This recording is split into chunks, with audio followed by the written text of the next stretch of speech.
welcome to session 2. We've got Amir here for Do's and Don'ts, my design leadership toolkit. Hello. I'm assuming sound's coming through the speaker? Yes, brilliant. Okay. Well, first of all, I was told this was going to be 40 minutes, but then I just got told it's 30 minutes. So I might be rushing through a few of these things. It's one of my favorite photos. Just want you to just look at the mum's face. All right? But just imagine 10 seconds before, right? Jolly on the sand, swinging until the mum realizes, holy fuck. That child's probably going to have a crooked neck for the rest of his life. So the reason I put this up is, leadership is like being a parent. And I'm bundling in this case leadership and management to the same thing, right? You're bound to screw up constantly every single day, no matter how prepared you are, right? But someone else I aspire to is John Mader. How many people know who John Mader is? A few of you guys, right? He's a well-known leader, amazing designer. He's done a lot for sort of the design community in the US, but probably more globally, right? And if you read it, it says, yeah, design is rewarding because you're in a position to possibly enable people and individuals, right? But it really hurts. And you do take things personally all the time, right? As a parent, right? And because you're having an effect on more people than just yourself. So my name is Amir. People don't call me Wally, but you can. I do get called Scooter Boy because I do go around with my scooter and I do use it if people are questioning. So I've been in design practice for 25 years. Out of that, probably about 20 years in sort of leadership and management roles. So what I thought today I would do is share a handful of do's and don'ts for myself. Now, you might take some of these away. You might go, this is not relevant to me. But my goal is that you walk away as an up-and-coming leader, an existing leader, about to get a new job in a leadership position or management position. I mean, it's agnostic to design. So if you're a product manager, if you're an engineer, it's still, it works for you as well. And hopefully I'll share some stories along the way. Who's the timekeeper? Who's the timekeeper person? I'm assuming someone's going to come and give me a wave to shut the hell up and get you to lunch. So we'll see how we go. So I'll start with the do's. So great movie if you haven't seen it. Now I actually did this talk at UX Australia about 7-8 years ago, and I thought for this conference I'll pull it out and just revise it. Funny enough, 90% of stuff you see here is still relevant, and I'm still continuing to do. But this one is one that I've edited, and I've put the word try, right? For a good 10-15 years, I made it a point that any time I'm going for a leadership role, new company, even existing, I make a point of meeting the people that I'm going to be sort of leading and managing, right? It's very important. Over the last couple of years, and I'll share a couple of stories, it hasn't been as easy. COVID being one, bit of confidentiality and privacy. In fact, for one role, I had one interview, the hiring manager then came and said, great, you're hired. I'm going, well, hang on. I want to meet the team. I'm going to inherit a team of 6 or 7. I want to meet them. Oh, no, we don't want to do that. And that was already a signal that this place isn't going to be the right place for me. So I didn't accept the job. With the current role, I am at a state revenue office. Again, for various probity reasons, I was said, like, look, it's not appropriate because if you don't take the job, the team might be disappointed. Now, where's Dilek? Dilek's in the room. She's in my team. So I made a point to at least then try and either reach out to the individuals outside or just do my networking and homework to go, who is in this team? And the reason I think this is really important is, and I do remember, for another interview that I went for a tech consultancy, the GM says to me, yeah, you're pretty good. You're good to go. We're going to give you a job, but yeah, do you want to meet the team? Going, absolutely. And I met 2 of the individuals whose main purpose was to, I guess, what's the right word? Throw me under the bus, right? And the goal was because they themselves had gone for the role, didn't get the job, so they were a bit pissed off, right? So they were going to, I guess, jeopardize my role. And if I hadn't met those people, I would have had a really bad, we would have had a really bad experience, right? So as much as possible, I will continue to ask for and even pressure HR, people and culture, hiring manager, that I'm going to meet the team, at least a subset of the team. Not necessarily not to take the job, but to know who you're inheriting. It's going to be your kids for the next 1 or 2 years. You want to know who they are. I'm assuming most people who go into some sort of leadership position would have started as an IC, right? Would have started as a practitioner. And I think that's really, really important, right? The whole notion of being a follower before you become a leader is really important. So I'll make a point of making sure that I keep my hands dirty. I jump in within the team. If someone needs a help, if someone needs to run a research and their note taker is not there, or someone's, I don't know, got the flu and they need to have someone jump in and do facilitation, I'll jump in and do that. But I think it's really important for you to understand that in order to lead, you need to be respected, right? And in order to be respected, you need to be able to live and breathe all the crap that everybody else is within your team is sort of living and breathing.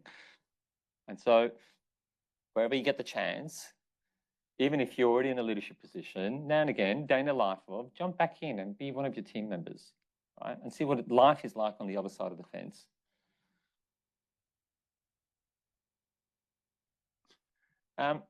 Look, I'll admit I'm an extrovert. I like talking to people. I get energy, but I do need my time now and again. But I think there's nothing more important than being able to introduce yourself, not just to your team, to your entire organization, to the leadership team. So I usually make a point, pretty much every organization I've been at, to almost do a "this is your life" session. But I won't just make it about myself.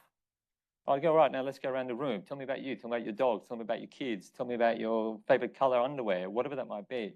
And I think the reason this is important is, especially when you get to big organizations, right? You'll seldom get the opportunity to then sort of meet the powers that be and work up the C-level. Whereas when you first start as a leadership position, you go, well, I've got a 30, 60, 90-day plan. You get a bit of a grace period, right? So it's a great opportunity to use those hours and minutes to meet as many people as possible across the organization, sideways and upwards, to be able to get a good view of what it is that you're going to come and do, right? Who's got the power, who's got the influence, where are they sitting, what keeps them up at night, and so forth, right? That's often fun because what we do, I turn it into a sort of an icebreaker activity. I turn it into little workshops. We have fun and games with it. But even at the leadership level, I sort of do that. In fact, when I was working at a global fintech called Iris, this is a company across 5 time zones. I started just as COVID hit. So I didn't get to physically meet anybody for 18 months. But I made a goal that in the first 20 days, I'm going to meet 60 of the executives across the globe. And that paid dividends for the 2 years from then on, because they would, even if I didn't see that person for the next 6 months, when I did see them, they would remember me because I made an effort at the start to sort of build that rapport, new face, so it's more likely to sit in and stay in. So they go, hey, listen, sorry, I haven't, touched base the last 6 months, but yada, yada, yada. We can pick up the conversation from there. And it becomes really, really powerful. So if you get the chance, even now, even within your current organization, if you want to try and increase the level of influence, do a bit of that. Go to another functions, I don't know, quarterly stand-ups or whatever, and 5 minutes, introduce your team, introduce yourself, if the opportunity allows it. Am I talking too quick? All right? Okay. Your leaders do have sleepless nights, right? We all know that. So one of the questions I always ask leaders, again, across functions, especially in those first 20 days of that global fintech, is truly what keeps them up at night? And you'd be really surprised the sort of information you get. But that information, that research is really, really gold, right? You take a few of those, you probably start to collect some themes, and you'll be able to sort of put your 30, 60, 90-day plan to action. Okay, some quick wins for Luba over there. Or Jenny's talked about, customer access, or I can try and help her with that. Again, helps you sort of build rapport. And the reason I do this is during an interview process, sure, some organizations go through 5 rounds, it's quite exhaustive, but you still never truly get through to the truth, right? You never get to see the right people and answer those juicy questions. So you're likely to be surprised when you join a new company, or you move to a different department, or you move up the ranks. So this is a really great opportunity to sort of reset the conversation and go, okay, what is it that I don't know about these individuals, these functions, these business units, and where does that sit in my agenda? So if you get a chance, have that conversation. It's one of my favorite quotes as well. If you don't contradict yourself on a regular basis, then you're not thinking. People know Malcolm Gladwell. If you don't, read his books. I I remember one of my designers once said, Amir, do you have bipolar? Or do you have ADHD? Or like you are constantly chopping and changing. You're flipping. I've gone, okay, sorry, my fault. Let me tell you how I work. And I've come across this term, I won't mean ambivalence, but cognitive flexibility is something that I've come across. I'm likely, and again, Dilek and my team can attest to it, will flip-flop in a given conversation, probably 5 or 6 times. But I tell my team first, this is my thinking process. I think out loud, right? So I'll tell you when I've come to a decision, or if we as a team come to a decision, but until then, I'm processing. So you might say something that tells me, oh, you know what I've just said actually useless. What you said was great. Can we just unpack that a little bit? And then somebody else will say something else, right? So be okay with sort of changing your mind, right? Especially when I guess a good alternative arises within your team. It's absolutely okay. In my opinion, there's nothing better for a leader to be able to go, shit, you know what? That's a better idea. Or actually, you know what? What I said was total rubbish. I think what you said was fantastic. Let's do that. So yeah, I do flip-flop. And I'll tell people I'm in the process of thinking. And then we'll know when we get to a point where we go, right, we've made a decision. So be okay with that. And again, you know, some people use the word ambivalence and they see it as a negative term, as in you don't care. No, ambivalence is being okay with not having a good point of view yet, sitting on the fence. Because sitting on the fence allows you to be able to see both sides of the story. And sometimes you need to unpack those a little bit, right?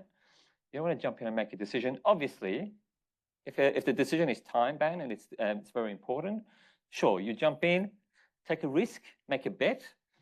But if you do have the time to sit on the fence, to be able to see both sides and go through that process is really important. I'll make a point in every role, in every organization, you know, I start before I start. If I'm starting my next role on Monday, I've probably done a week's worth of work already. Get to know the team, put a draft 30, 60, 90-day plan together, understand the design system, do some background reading, read the annual general report, whatever that might be, right? Just so that when I come on Monday, I can already start talking about the lingo, the pain points, what the board cares about, what my team's caring about, something new that's just been in the news in the organization. You'll really impress your leaders if you can come in and hit the ground running truly by jumping the gun, right? So if you get a chance, do that. So when we talk leaders and managers, we often think, okay, we just got a team, we're going to look after the team. But a good leader looks in every direction, right? You manage, lead, and educate. And I just want to emphasize the word educate, because as a leader, probably 50%, if not more, of your role is to educate, right? Educate about your craft, about your team, about your philosophies and principles and values, about the product that you're working on, right? But it's not just downwards, it's sideways and it's upwards. I probably spent, no one's from Iris here, in my, again, the global fintech role, I probably spent 50, if not 70% of my time managing my peers in the product space and all my CPO upwards. My team was reasonably, you know, self-sufficient in the short term, so I'll just let them be. And I use my time to actually continue to educate, inform, say hello, upwards and sideways, right? Because my goal was to be able to ensure that I can sort of start to create an influence and power. And in order to do that, I need to be able to put myself in front of people, but also just constantly rinse and repeat the messages, the values and principles that I wanted sort of for them to walk away with. So just be mindful, if you're a senior practitioner or if you're about to sort of be promoted, you're going to be looking in all directions. And often that leading upwards becomes more of a challenge, but more effective and impactful than actually sort of working with your team.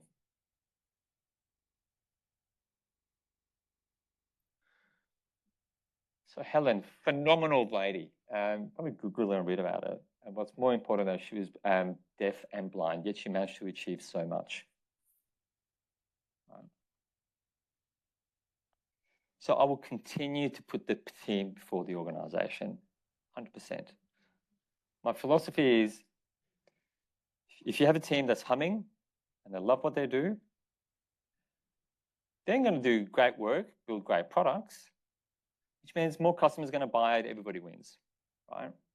No matter what, and sure, you need to prioritize business, P&Ls, numbers, all that sort of stuff. But if you've got an unhappy team, the wheels will fall off the bus, or off the car.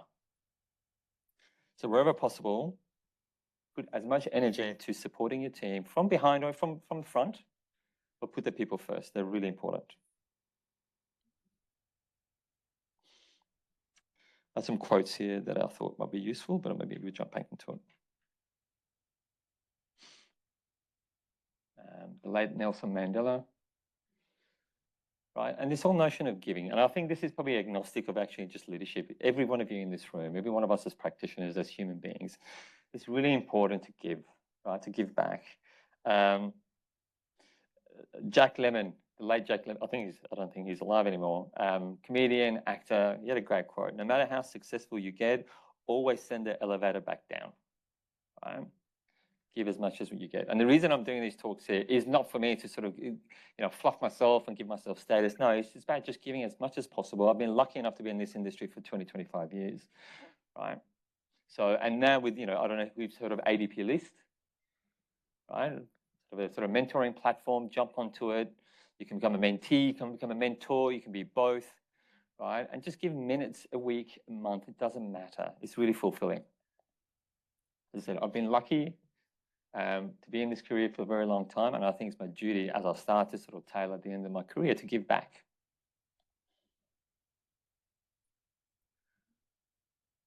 So I'm not one to play a rank card, but fuck, it's useful now and again when you just need to, right?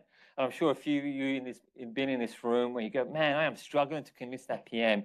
Hey, boss, can you come in? The boss comes in, right? This is me, and then things happen, right? So don't be afraid now and again to do that, right? Most of us are quite humble, right? I don't like to do this, but it can be really effective. And unfortunately, organizations are hierarchical, right? When you go to and talk to the EGM, they see you as your peer, so they're equal. And they treat you as an equal. But if I get one of my seniors or one of my managers to come across, oh no, you're the manager. Well, I'm going to tell you what to do because I'm at the same level of Amir. So be okay that wherever you are within your organization, now and again, you need to pull rank. You need to show rank. Never worked for you? We'll take it offline. And it can sound horrible, right? And you do it again in a quite diplomatic, humble way. But let the person that you're trying to convince, in this case, I had 4 GMs of products who were trying to sort of pull and push around priorities of their product and resources, my resources. I put them in the room and said, okay, at the moment, I've got Jenny working on X. Go, fight it out. So what do you mean? I've got, you want my resource, but you can't tell me which one of your roadmaps is more of a priority. Go. I'll sit here. I'm happy to facilitate, but you go. Just, punch your shoulder out if you want to. And until you do that, my call is I'm going to do this, right? And sort of walked out of the room with the tail between their legs. But you need to do that sometimes, right? So I use the word toolkit in this deck. This is not a toolkit. These are tactical stuff. Obviously, I can't summarize 25 years of work into, it was a 15, 20 slide deck, but you're as good as your last job, last sort of skills. So use them, pull them out. As I said, this is a subset of something that I sort of often reflect on. But at the same time, don't be so naive to know that that toolkit's going to work. I can talk firsthand about the number of times that I've moved organizations, got right, I'm going to do the same thing exactly the same way. It doesn't land, right? People are different, structure's different, hierarchy's different, priority's different. But until then, go with the assumption that I'm going to use this because that's the last hammer that I used and it worked. And you realize, crap, actually, we don't need a hammer, we need a mallet. I'm working in a public service. I need to be a bit gentler, softer, I need to be a bit more bureaucratic. Right, I'm going to go and replace that or go and buy a hammer and I'm going to start using the mallet. Right. So, and I think, again, that's agnostic of leadership, right? Or the agnostic of function. No matter where you are within your organization, you're going to have a sort of toolkits over the years that you've worked as a practitioner and a leader. Most of the time it will work, but sometimes you need to sort of adjust and adapt. How are we going for time? I think we're doing all right. All right, now, if some of the screw-ups or some of the things that I won't do, I'm going to do differently. And I put this photo because I think it's very appropriate, right?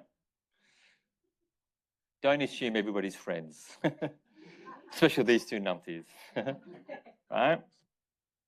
And I'll share a story. So I work for an agency. I'd just come in, I inherited a team. Two of the designers, literally like best friends forever. Went to the weddings together, studied at the same time. I don't know, would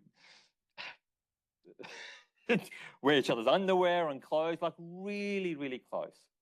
So I made a clear assumption that these guys would be an amazing duo for this large airline organization client that we're about to win or have won. So I go, great, you two, you can lead, you can do mobile, you can do Android, you can do iOS, you can do research, you can do UI, go. It was an absolute shit show. And the reason it was a shit show that they had totally different principles and values. That doesn't come up in a work setting when you're going to the wedding or you're going to the pub and getting pissed and so forth. The reason their values were different was one was all about slow and quality, get it right. And the other one was all about, no, get it to 60, 70%, ship it, and ideally iterate. And if you think about those, they are totally at odds from sort of like first principles of what really matters. And they just couldn't come to an agreement.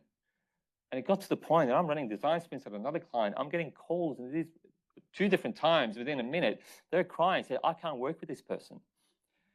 And it's really sad because they're no longer friends. They're no longer friends. One's moved overseas, but not for that reason. So don't assume. I think someone within one of the pieces talked about social contract, really, really important. Within your teams, even within design teams, not just Scrum teams, go, okay, let's have a social contract. How does it that you work? How does it that you work? What keeps you up at night? Do you like working slow? Do you like working fast? Do you think out loud like Amir does? Do you like to sort of go away and think and come back? What tools do you use? What, you know, all that sort of stuff is really important. Especially when you inherit a team where you don't know much about them, right? It becomes even more important to sort of unpack the layers of the onion to then decide, is this thing going to work or not? So yeah, a bit of a sad one, that one. Yeah.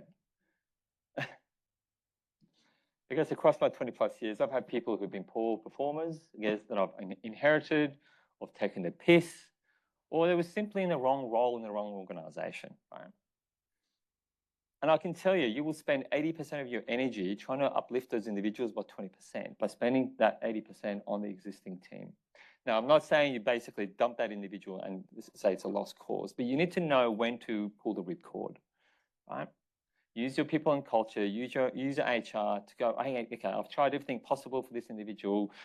Maybe they need some education. Maybe they need another mentor other than myself, or maybe they need to move to another team, or maybe we should put them on a performance improvement plan.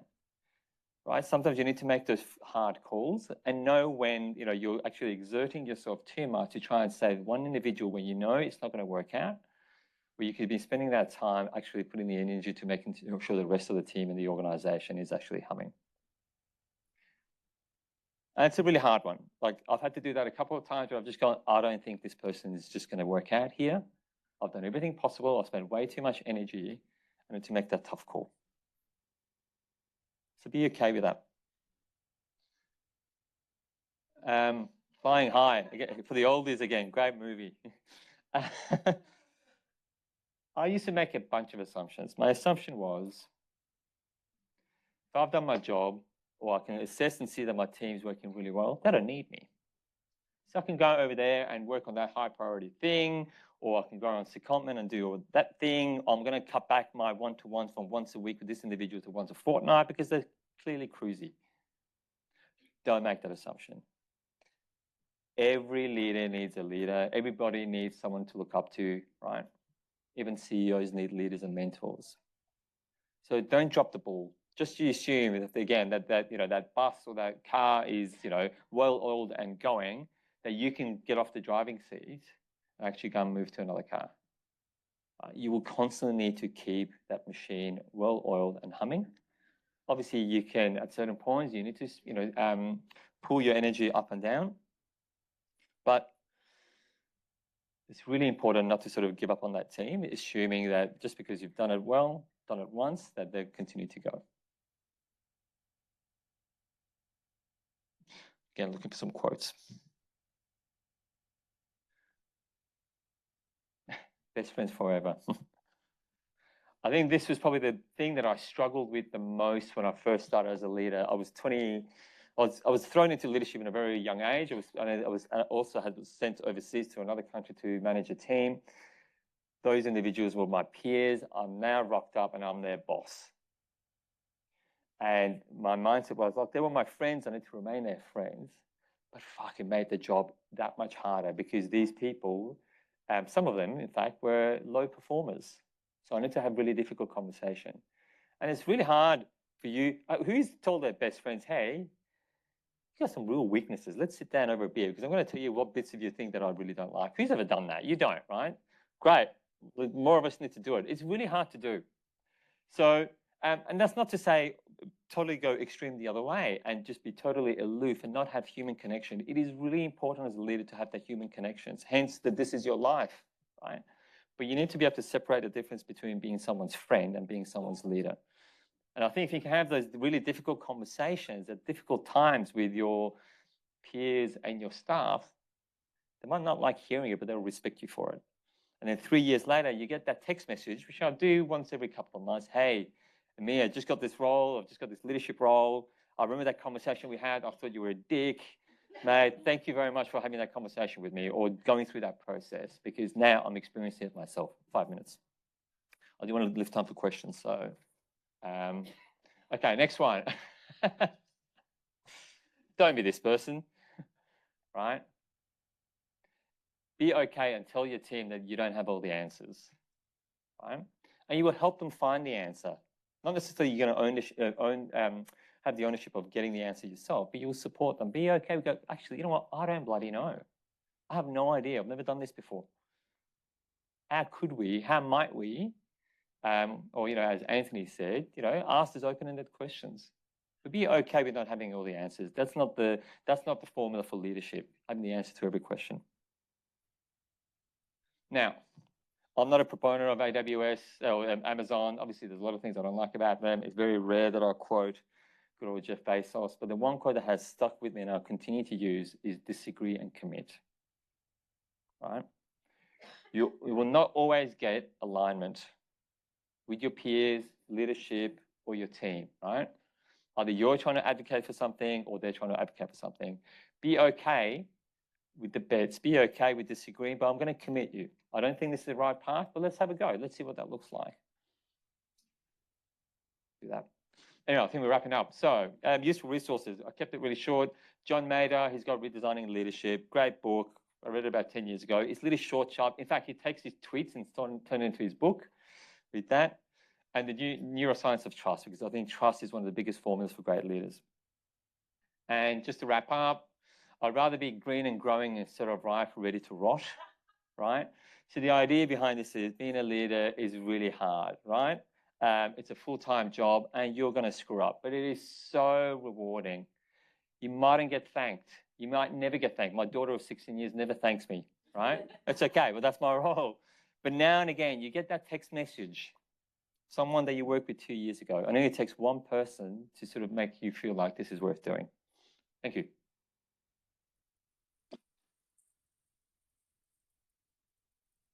All right, do people have questions? Yes. So in a situation, for example, when you are answering to your CEO or bosses and your team is not performing at the right level and you have to tell them or paint a picture that everything's going to be great, just like in next sprint or in next sprint, like what's the best way of being either honest or keep on painting the picture and keep on motivating your team? How would you take it? Yeah, really good question. I think if you work with smart people, they'll always find out the truth regardless, right? Just for you to tell your leader, hey, this is working well, they'll go and ask to tell the people and they go, mate, that's a fucking shit show. Right? So there's no point in sort of pussyfooting and putting, sprinkling the sort of good news. It's better to be honest, but with anything, it's always don't go just with the, like, show me the problem, tell me the solution. Whatever you do, go, hey, listen, this is what we're going to do. This is the problem, but this is how we might mitigate it. It might work, it might not work. Do you agree? Do you disagree? Will you still commit? Will you let me try? But over the years, I've tried many ways to go, oh, maybe I'll just soften the blow. People ultimately will find out. So I think honesty is the best policy. One at the back. Amir, thank you so much. Oh, wonderful welcome. presentation. So my question's a little bit different. When you stop becoming a leader in the professional sense, what are you going to miss about it? Oh, as if I'm going to retire tomorrow. What I miss, what will I miss? I will miss seeing people grow. Right? The thing I think I enjoy the most about being a leader, and I look at my team and I look at Dilek here, I grow, they grow, right? Like your child, like, you know, my mum calls me every freaking day. I'm 49 years old, right? That's never going to stop. So this whole notion that as a leader, you're helping impact one person's life, I think is really rewarding. I think that bit I miss. There have been times that I've gone, why am I doing this? I'll never get, it's a thankless task, right? It's a pain in the ass. You've got people who are toxic, people taking the piss. Why don't I just go and become a practitioner? I keep going back. And the reason I go back, it takes one person with a big smile on their face to give me a thank you very much for doing this for me or doing this with me. I go, you know what? That's all I need to keep going for another couple of years. So that's the one I miss, the joy of just seeing people thrive and grow.